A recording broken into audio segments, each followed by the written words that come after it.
नमस्कार दोस्तों, आपका स्वागत है नमो गुरुवाणी एकेडमी के ऑनलाइन प्लेटफॉर्म पर। और जिस तरीके से राजस्थान सीईटी का एग्जाम जो होने वाला है और इससे पहले वाला पेपर देखा होगा किस तरीके से एनालिटिकल अप्रोच के क्वेश्चन आ रहे हैं और आपके स्क्रीन के सामने। इसका मतलब दोस्तों पोटी के क्वेश्चन आएंगे और पोटी के क्वेश्चन आएंगे तो किस तरीके से पोटी के क्वेश्चन को करना है आपके स्क्रीन के सामने। मल त्यागने की इच्छा कौन सी है, ये क्वेश्चन कई बार जो है वो रिपीट भी हुआ है। मल त्यागने की इच्छा होती है और एक मल त्यागने की प्रक्रिया होती है, दोनों में डिफरेंस है या सेम है? या मल का रंग जो पोटी करते हैं आप लोग कैसा होता है, काला, चमकीला, भूरा और हरा? बच्चे कई बार एनालिसिस मतलब फालतू के एनालिसिस करते हुए क्वेश्चन का आंसर देते हैं कि सर मैंने हरी हरी सब्जियां खाई है तो मेरा मल का रंग भी हरा आएगा, जबकि हरा नहीं होता। हमें इमोशनल होकर आंसर नहीं देना, हमें प्रैक्टिकली एनालिटिकल अप्रोच के साथ क्वेश्चन के आंसर देने। ये सारे के सारे क्वेश्चन के आंसर लेंगे। उसके बाद में आपके स्क्रीन के सामने ये हैं कि पोटी के अंदर जो स्मेल आती है, अगर बात करते हैं पोटी करते समय आपने देखा होगा पड़ोसी की जो स्मेल भी हमारे पास पहुंचती है वो किसके कारण होता है? कई बार एग्जाम के अंदर क्वेश्चन आता है। इसके लिए थोड़ा सा अपन एनालिसिस करें दोस्तों, तो शायद आपने यहां पर दोस्तों बड़ी आंत आपने कई बार जो है अपनी छोटी छोटी क्लास के अंदर या फिर कहीं ना कहीं किताबों में पढ़ा होगा, लार्ज इंस्टेंट टाइम। इसमें सबसे पहले अगर बात करते हैं दोस्तों, इस तरीके से ये आकार होता है। शायद आपने कई बार ये शेप देखा भी होगा, नहीं देखा है तो आज देख लेना। बहुत शानदार तरीके से, बहुत शानदार तरीके से ये जो डायग्राम है ये आपके एग्जाम के पर्पज से बहुत इंपॉर्टेंट है। ये बड़ी आंत है, लार्ज इंस्टेंट टाइम।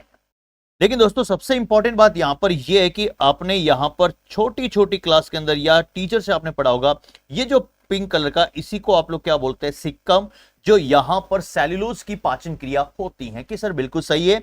और इसी से जुड़ता हुआ अगर मैं दोस्तों इस तरीके से अगर बनाऊं दोस्तों, पतली पतली सी अगर देखें, कई बार आप लोग पेट को पकड़कर बैठ जाते हैं और डॉक्टर साहब के पास जाकर बोलते हैं कि डॉक्टर साहब मेरा पेट दर्द हो रहा है, और वो सीधा सा डॉक्टर इसी को पकड़ता है और इसको आप बोलते हैं दोस्तों कि ये आपकी जो है दोस्तों क्या है, दैट इज कॉल्ड अपेंडिक्स, जिसको आप लोग बोलते हैं वर्मी फॉर्म अपेंडिक्स के नाम से जाना जाता है। कि सर बिल्कुल सही बात है। अब दोस्तों यहां पर अगर बात करते हैं, ये इस तरीके से ये जो चल रही है दैट इज कॉल्ड स्मॉल इंस्टेंटाइन, जिसको आपने बोला कि सर ये मेरी जो है वो छोटी आंत है, और छोटी आंत जिसको आप लोग बोलते हैं स्मॉल इंस्टेंटाइन, इस तरीके से जुड़ी होती है। सर बिल्कुल सही बात है।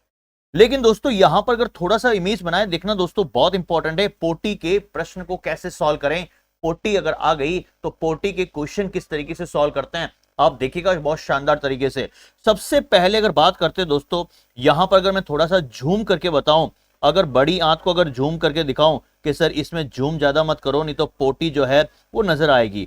यहां पर दोस्तों ये जो शेप कहलाता ना, ये जो है ये शेप जो है घोड़े के खुर, इस तरीके से आपको याद करेंगे। घोड़ा का खुर की अगर बात करते हैं दोस्तों, इस तरीके से अगर बात करते हैं, ये इस शेप के अंदर घोड़े के खुर होते हैं। तो ये जो पार्ट होता है ना, ये वाला पार्ट, ये पार्ट उभरा हुआ रहता है। तो इसका मतलब घोड़े के हिसाब से हॉर्स आपको याद रहेगा, दैट इज कॉल्ड, इसी भाग को, शेप को क्या बोलते हैं कि सर ये हॉस्ट्रा कहलाता है। क्या कहलाता है? हॉस्ट्रा कहलाता है। ये शेप हॉस्ट्रा कहलाता है। और सबसे इंपॉर्टेंट बात ये है दोस्तों, यहां पर बड़ी आंत के अंदर जो बड़ा भाग होता है ना, लार्ज इंस्टेंटाइन के अंदर सबसे बड़ा भाग जो होता है वो कॉलन होता है। इसका मतलब ये जो कॉलन कहलाता है, इसी को आप लोग क्या बोलते हैं? That is called ascending colon कहलाता है। ये असेंडिंग कॉलन है और ये नीचे की ओर है, तो इसी को आप लोग बोलेंगे कि सर ये जो है दैट इज कॉल्ड, जिसको आप लोग बोलते हैं डिसेंडिंग कॉलन कहलाता है। क्या कहलाता है? डिसेंडिंग कॉलन कहलाता है। कि सर बिल्कुल सही बात है। अब दोस्तों यहां पर अगर बात करते हैं तो टेनियाई कोली भी होता है। इसका मतलब यह है कि कॉलन वाला पार्ट आपको ट्रांसवर्स कॉलन वाला पार्ट भी है, लेकिन हमें थोड़ा सा इतना इमेज बनाना है कि हमें एक्चुअल में किस तरीके से जो है समझना है। तो यहां पर अगर देखा जाए दोस्तों, ये वाला जो इस तरीके से शेप बनाकर यहां पर मैंने इस तरीके से बनाया, तो ये वाला पार्ट जो होता है ये जो है गुदा, ये आपको याद रहेगा गुदा, और गुदा को ही आप लोग क्या बोलते हैं? एनस, और यहीं से पोटी बाहर निकलती हैं। और दोस्तों यहां पर ये वाला पार्ट कहलाता है दैट इज कॉल्ड रेक्टम, जिसको आप लोग बोलते हैं मलाशय कहते हैं। क्या बोलते हैं? मलाशय कहते हैं। अब सबसे इंपॉर्टेंट बात यहां पर क्या दोस्तों, कभी भी अगर आप लोग पोटी करते हैं ना, तो एक तो आपके पास यहां पर क्वेश्चन ये आता है कि मल त्यागने की इच्छा कौन सी? मल त्यागने की इच्छा बोला है, और एक है मल त्यागने की प्रक्रिया है। सबसे इंपॉर्टेंट बात यह कि ऐच्छिक और अनैच्छिक क्रिया यहां पर जो है वो क्या होती है? ऐच्छिक क्रियाएं वे क्रियाएं जो हमारे, अगर बात करते हैं, हमारी इच्छा के अनुसार होती है। हमारी इच्छा के अनुसार होती है वो ऐच्छिक है, और जब हमारी इच्छा के अनुसार नहीं होती है इसका मतलब ये है बॉडी के अंदर कभी भी वो क्रिया हो सकती है, दैट इज कॉल्ड अनैच्छिक क्रिया। जब बॉडी के अंदर कभी भी वो क्रिया होती है तो अनैच्छिक क्रिया, और जब हमारी इच्छा के अनुसार होती है तो वो ऐच्छिक क्रिया होती है। मल त्यागने की इच्छा, सोचिए इसके बारे में। बच्चा क्वेश्चन आता हुआ गलत करता है।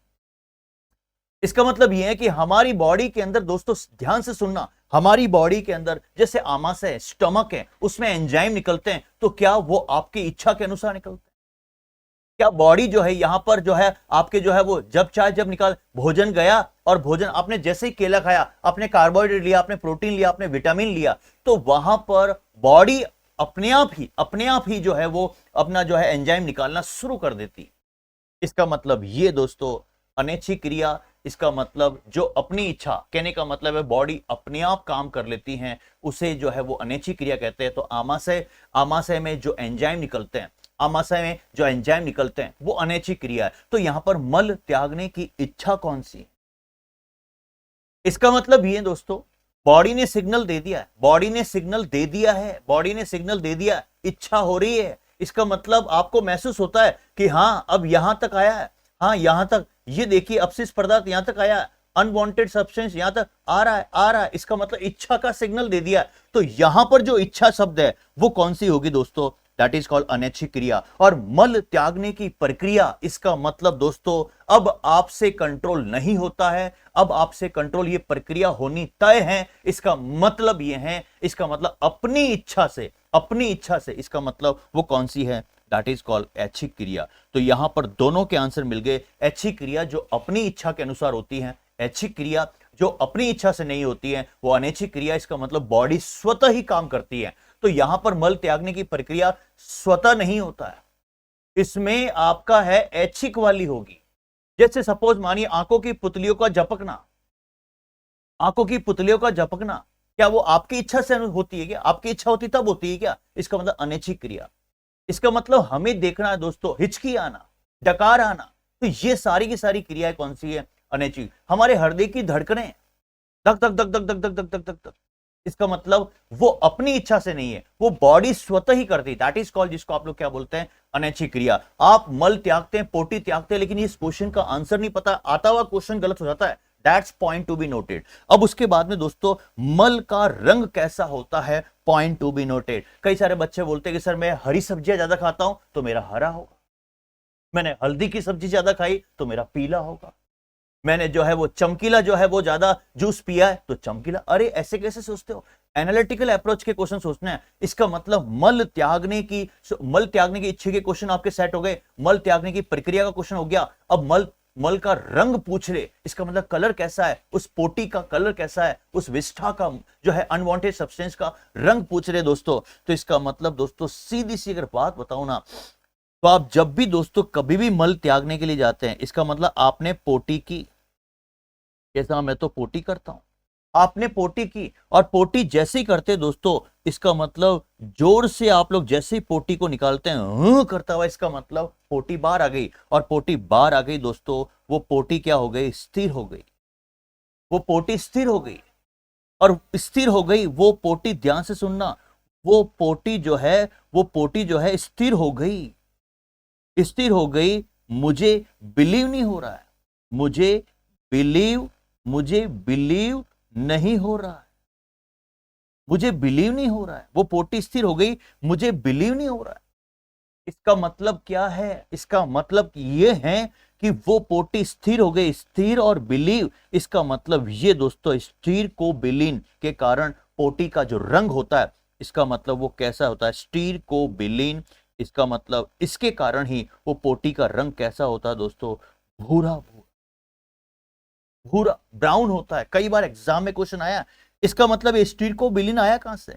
दोस्तों आपके बॉडी की अगर बात करते तो हीमोग्लोबिन है, बिल्कुल है, और हीमोग्लोबिन का जब अपघटन होता है वो टूटेगा, तो दैट इज कॉल्ड, जिससे क्या बनेगा?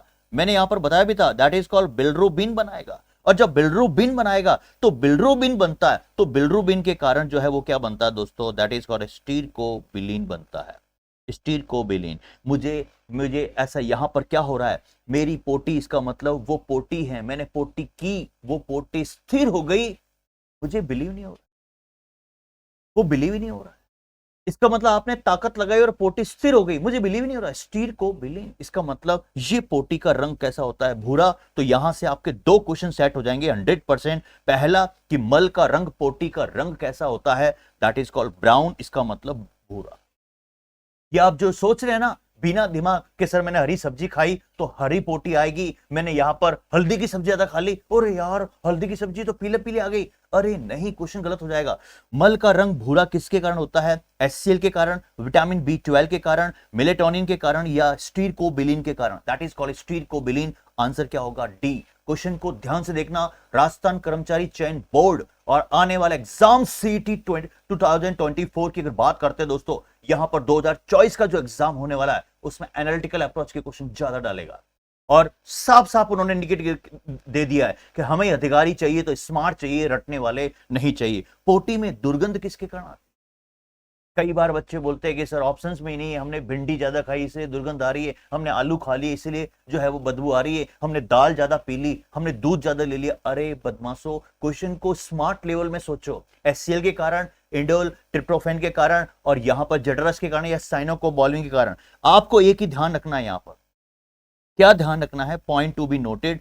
आपको दोस्तों एक ही ध्यान रखना है, वेरी वेरी मोस्ट इंपॉर्टेंट, जो आपके स्क्रीन के सामने मैं लेके आ रहा हूं ना, वो एग्जाम के पर्पस से बहुत बहुत इंपॉर्टेंट है। वो सीधा क्वेश्चन आपके दिमाग में ये छपेगा। दोस्तों हुआ क्या, ये यहां पर आप जो है वो इडली, जो सांबर तो आपने सुना होगा, इडली सांबर तो आपको पता होगा, दैट इज कॉल्ड, ये है दोस्तों इडली, इसको आप लोग इडली, और ये है सांबर। बिल्कुल देसी भाषा में बोल रहा हूं, जैसे आप लोग पढ़ते हैं वैसे, इडली सांबर। इसका मतलब दोस्तों ये क्या है? ये टिफिन है दोस्तों। इसका मतलब इस टिफिन के अंदर मैंने क्या डाल दी दोस्तों, दैट इज कॉल्ड इडली और सांबर डाल। इडली और सांबर ज्यादा खाओगे तो पोटी के अंदर आपकी दुर्गंध आएगी, स्मेल आएगी। इसका मतलब इडली से दोस्तों यहां पर क्या बनेगा, दैट इज कॉल्ड, जिसको आप लोग बोलते हैं इंडोर, इंडोर। और फिर उसके बाद में अगर हम टिफिन की बात करते हैं, तो टिफिन शब्द यहां पर एग्जाम के अंदर दिखेगा। जो व्यक्ति टिफिन लेके जाता है और उसमें इडली और सांबर होता है, तो वो बंदा जबरदस्त स्मेल मारता है, यार तूने इडली और सांबर इस टिफिन में क्यों लेके आया, पूरे के पूरे ऑफिस को तूने खराब कर दिया, इतना बदमाश। इसका मतलब यह है टिफिन से दोस्तों, जब टिफिन शब्द आपको याद रहेगा, दैट इज कॉल्ड, इसी को आप लोग क्या बोलते हैं, ट्रिप्टो। ध्यान से सुनना, बहुत इंपॉर्टेंट है, ट्रिप्टोफैन, ट्रिप्टोफैन। इसका मतलब इडोल एंड ट्रिप्टोफैन ऑप्शंस में दिखे तो बिल्कुल इसका आंसर होगा दोस्तों इडली, और आपका टिफिन ये दिखेगा तो यहां पर इडोल और ट्रिप्टोफैन के कारण यहां पर पोटी में जो है वो दुर्गंध आती है, स्मेल आती है। ये कई बार एग्जाम के अंदर क्वेश्चन आया दोस्तों। कई बार ये भी क्वेश्चन आ सकता है कि अगर आप लोग मल त्यागने की प्रक्रिया है, ध्यान से सुनना, मल त्यागने की प्रक्रिया, मल त्यागने की जो प्रक्रिया है, मल त्यागने की प्रक्रिया, पॉइंट टू बी नोटेड, इसको हम क्या कहते हैं दोस्तों? मल जब भी त्यागते हैं तो इसका मतलब आप लोग ताकत लगाते हैं, इमेज बन गई, ताकत लगाते हैं, मल नहीं आता है। ऐसा कई बार बच्चों में प्रॉब्लम होती है, आप लोग डॉक्टर से भी बात करते हैं कि मेरे को पोटी नहीं आ रही है और ताकत लगा रहे, इसका मतलब वहां पर दोस्तों डिफिकल्टी हो रही है, डिफिकल्टी। ध्यान से सुना, वहां क्या हो रही है, डिफिकल्टी हो रही है। इसका मतलब डिफिकल्टी तो शब्द आपको रहेगा, और डिफिकल्टी हो रही है तो इसका मतलब मल त्यागने की प्रक्रिया को आप लोग क्या कहते हैं, डिफिकल्टी से याद होगा, दैट इज कॉल्ड दोस्तों डेफिकेशन। क्या याद होगा, दैट इज कॉल्ड, मैं लिख रहा हूं आपके स्क्रीन के सामने, defecation, that is called defecation. Difficulty, defecation भूल जाएंगे आप लोग, इतने सारे वहां पर प्रेशर होगा एग्जाम के अंदर।